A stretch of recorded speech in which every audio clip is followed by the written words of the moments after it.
basis sebelumnya di kawasan Indo-Cina sudah banyak ditertibkan.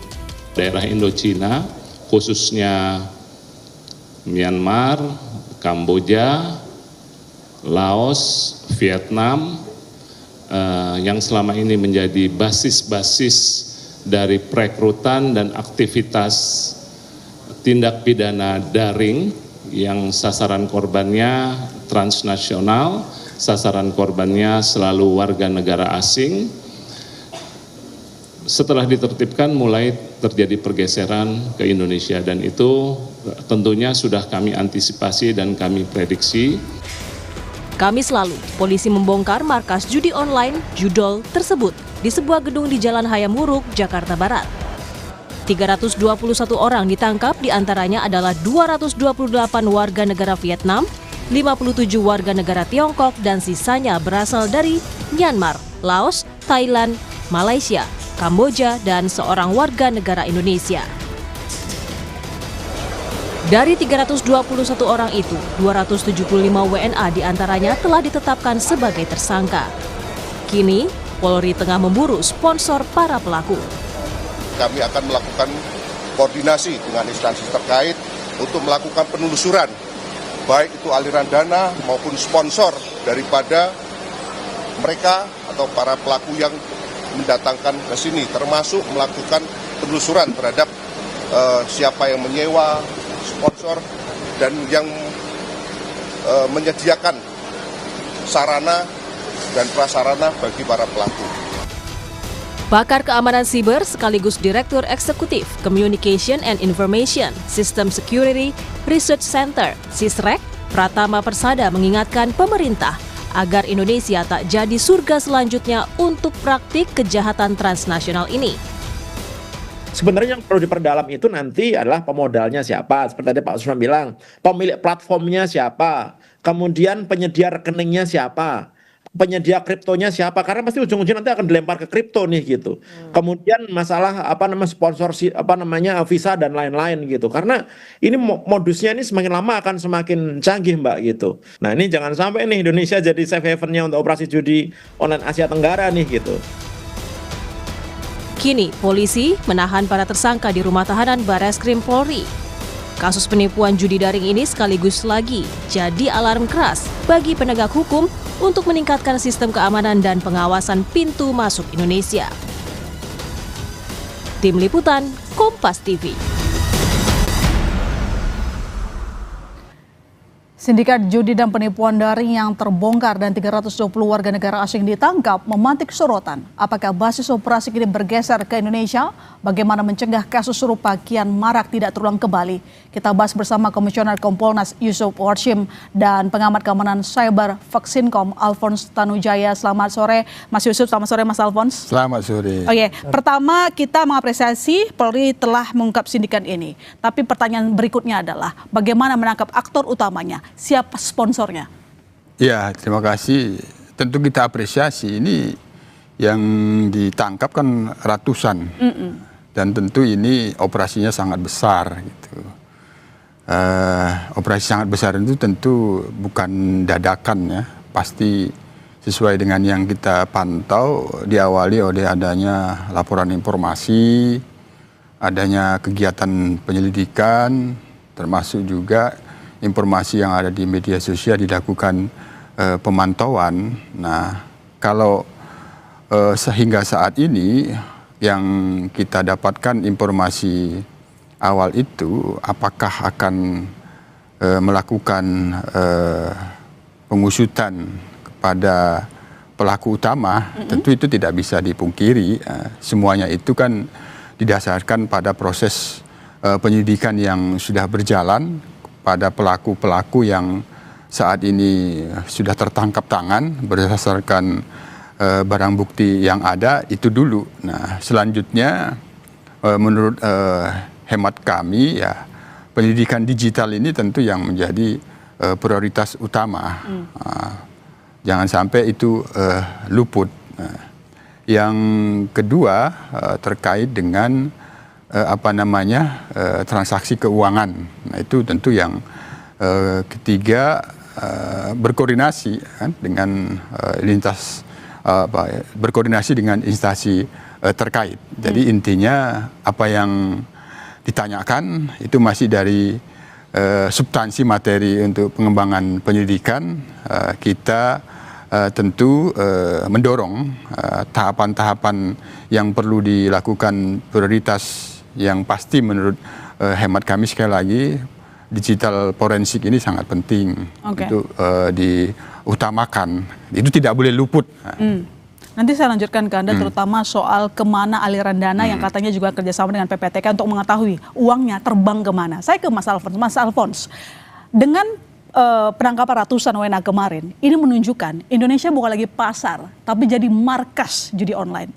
Menurut Anda, kenapa mereka berani dan bebas praktik membuka operator judi online di Indonesia? Ada positifnya, kita ini nggak selalu negatif.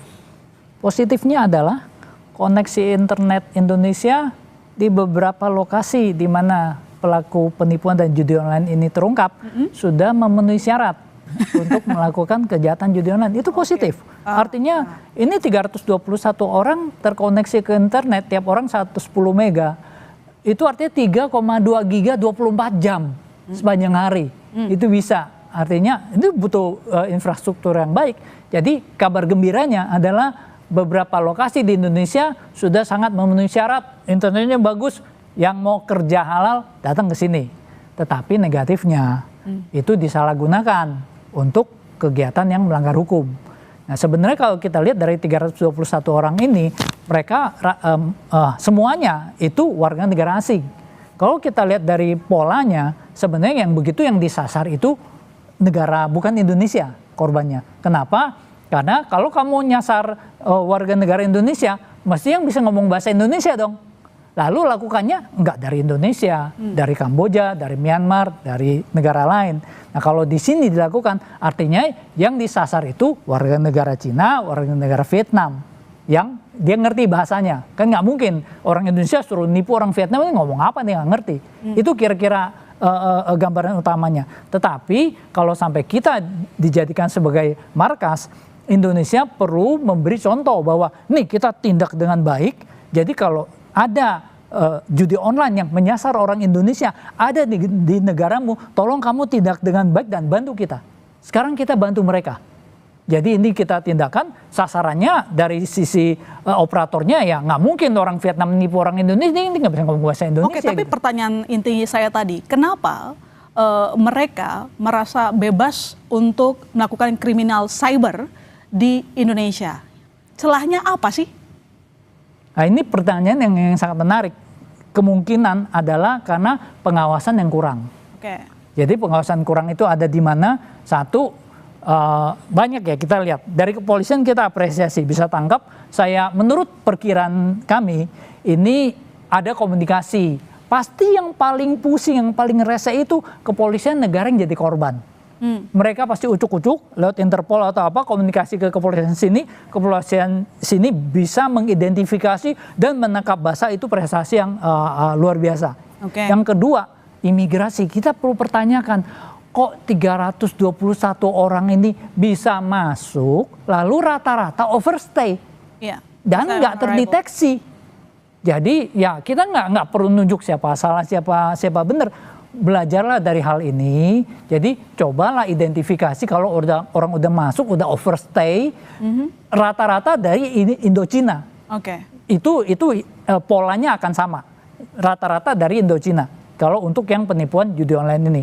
Dan imigrasi tinggal bikinlah satu aplikasi atau satu program yang simple yang dari Indochina. Kalau udah overstay ngumpul di mana, lu cari. Gimana cara carinya? Nah, sekarang semua orang pegang handphone kok.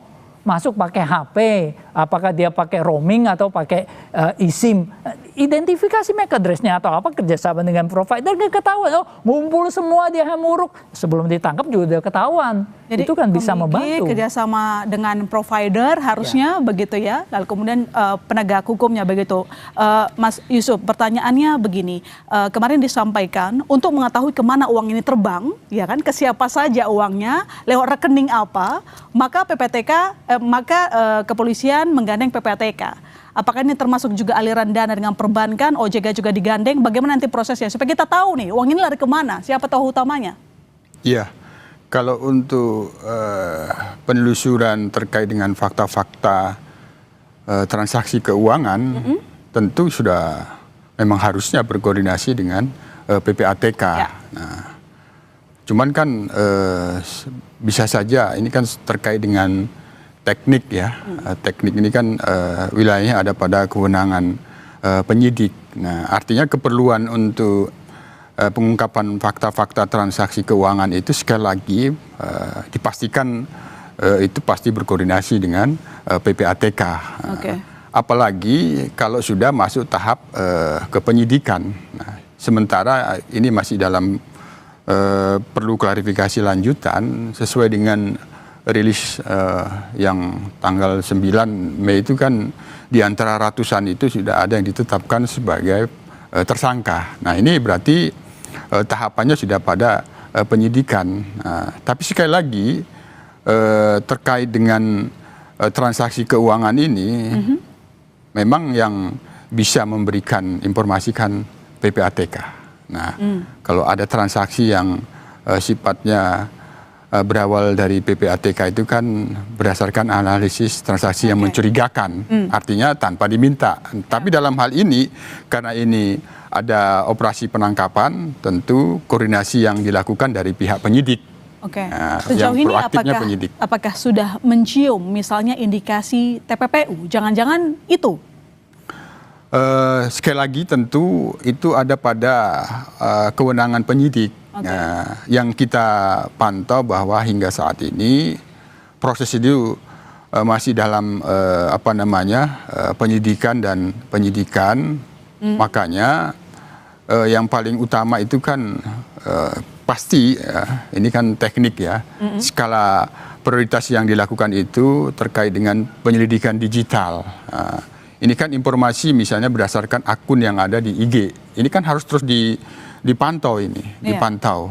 Baru yang kedua ya berdasarkan klarifikasi dan keterangan para pihak yang sudah dilakukan penangkapan, yang bisa menjurus kepada sponsor, apakah itu ada jaringan WNI kaitannya dengan kepemilikan rekening misalnya, semuanya itu sekali lagi tidak bisa kita langsung fokus bahwa ada rekening besar yang menampungnya. Bisa saja ada jaringan WNI, tapi sekali lagi tentu itu berdasarkan pada pengembangan fakta-fakta dari yang dilakukan penangkapan kemarin ini. Tapi ada kecurigaan misalnya ini merupakan human trafficking, karena dulu kan ketika warga Indonesia yang ke Kamboja ternyata case-nya seperti itu misalnya, Mas Yusuf.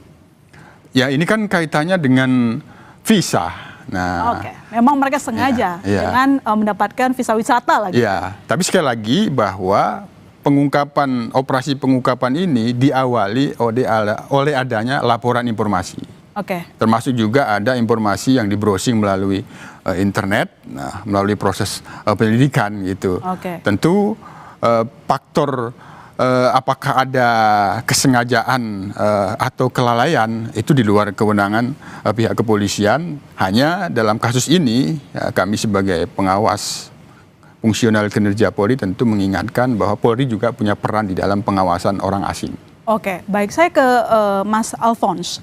Kita coba lihat data tahun lalu, setidaknya sampai November. Saya perlu update kalau sampai akhir tahun begitu ada lebih dari 2 juta situs judi online yang ditutup oleh Komdigi. Nah, masalahnya adalah ditutup 1, nanti muncul lagi 1, bahkan mungkin lebih banyak lagi. Ini bagaimana kita mengendalikan ini? Bisa nggak sih sebenarnya kita memutus penerbitan atau mungkin terciptanya situs-situs judi online baru? Apa yang perlu dilakukan oleh Komdigi? Kalau kita andalkan blokir itu, ibaratnya kita melakukan hal yang sama berulang-ulang, mengharapkan hasil yang berbeda. Saya nggak bilang bodoh, tapi kurang pintar. Jadi mudah sekali caranya. Orang judi online itu kan butuh pemain. Dia pasti pasang iklan, kirim SMS segala macam. Ya simple saja, follow the ad. Kalau ada iklannya, diklik iklannya. Dapat nomor telepon. Lalu hubungi, mau main, oh dikasih. Ini nomor rekeningnya, dapat nomor rekening. Sesudah itu store buat tim, ya kan? Lalu dikasih, ini servernya. Yang diblok itu server itu. Lalu nomor rekeningnya kasih ke PPATK, kasih ke kepolisian. Siapa yang buka rekening ini? Pakai KTP asli atau palsu? Kalau pakai KTP asli, yang punya KTP diproses. Kalau pakai KTP palsu, banknya diproses. Kenapa KTP palsu bisa kamu buka rekening? Lalu yang tadi dapat nomornya, koordinasi dengan provider. Ini siapa orangnya, datang dikembangkan. Jadi sebenarnya nggak perlu blokir itu, ikuti saja. Ada iklan ikuti. Itu akan langsung dapat ke sumbernya. Itu tidak sulit. Kalau kita hitung mungkin dari tahun 2017 itu disampaikan mungkin deposit dari judi online itu mencapai lebih dari 1.000 triliun rupiah. Jadi menurut Anda dengan kasus yang berulang setiap tahun yang kita lihat dengan paparan dari PPTK, pihak kepolisian, apakah menurut Anda semua lini pemerintah saat ini sudah serius untuk memusnahkan judi online di Indonesia? Nanti dijawab. Kami kembali saudara, tetap di Sapa Indonesia Malam.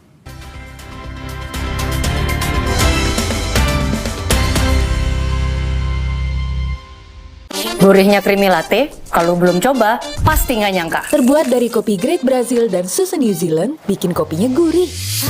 Iya, gurih. Penasaran kan? Coba deh, pasti nggak nyangka. Creamy latte, kopi latte, gurih.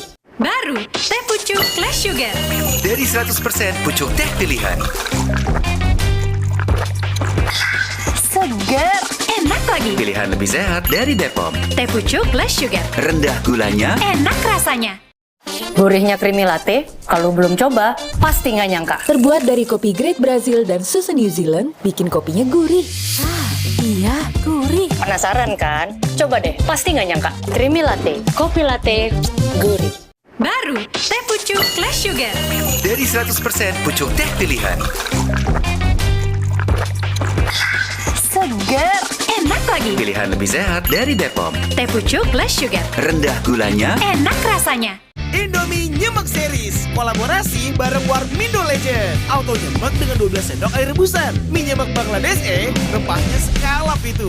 Mie nyemek ala Jogja, legend gurihnya nendang. Indomie Nyemek Series, nyem-nyem-nyeman. Tiap orang punya semangatnya masing-masing untuk memberikan yang terbaik. Terima kasih untuk kamu yang tidak bercerita, tapi selalu semangat 100%.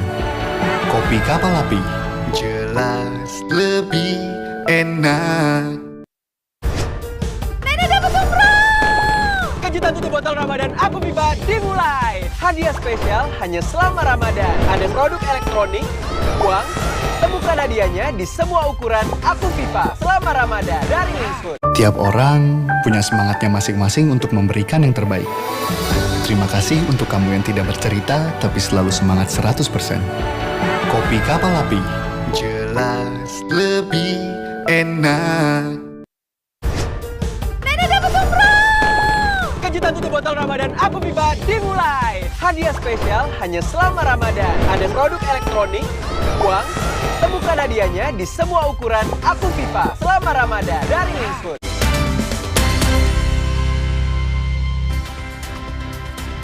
Ya, Mas Alphonse, ribuan triliun diprediksikan perputaran judi online. Setiap tahun kita diributkan dengan hal yang sama terus.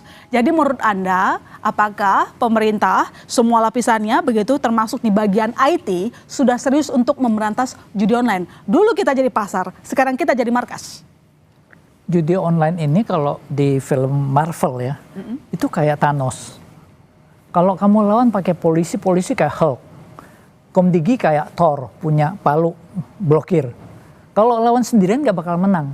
Hulk lawan Thanos nggak bakal ini. Lalu harus semuanya dikeroyok. Jadi dari Komdigi, PPATK, OJK, Kepolisian, Departemen Luar Negeri, BSSN, mereka harus bersatu. Kita kemarin minta ada Satgas. Dan ini adalah maraton, bukan lari jarak pendek atau jarak menengah. Kamu bisa menangkap satu bandarnya, ya kan?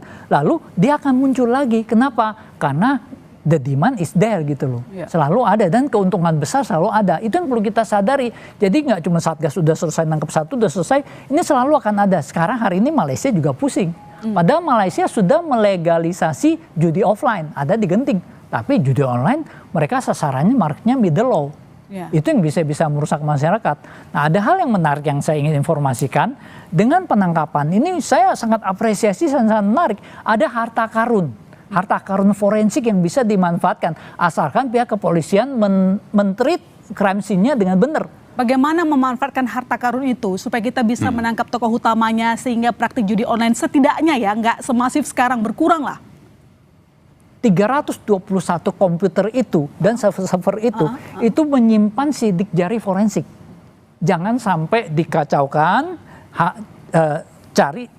minta ahli forensik untuk mengidentifikasi, itu banyak yang bisa didapat. Satu, dapat server sebenarnya IP-nya ada di mana. Yang kedua, bisa dapat pemainnya siapa aja kalau database-nya berhasil dibobol. Itu pasti bisa dibobol.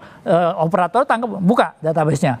Yang ketiga, kalau ada uangnya yang tadi, ya kan, kripto atau apa, di komputer itu diaksesnya, tinggal dibuka, diambil uangnya gitu. Lalu banyak data-data lain, apakah itu servernya, pengelola siapa, itu tolonglah, itu 321 komputer sangat berharga dan beberapa server yang ada di sana itu menyimpan informasi sangat berharga. Nah, jadi itu Mas Yusuf, komitmen dari pihak kepolisian memanfaatkan harta karun yang disebutkan tadi untuk kita ketahui siapa tokoh utamanya, siapa sponsornya.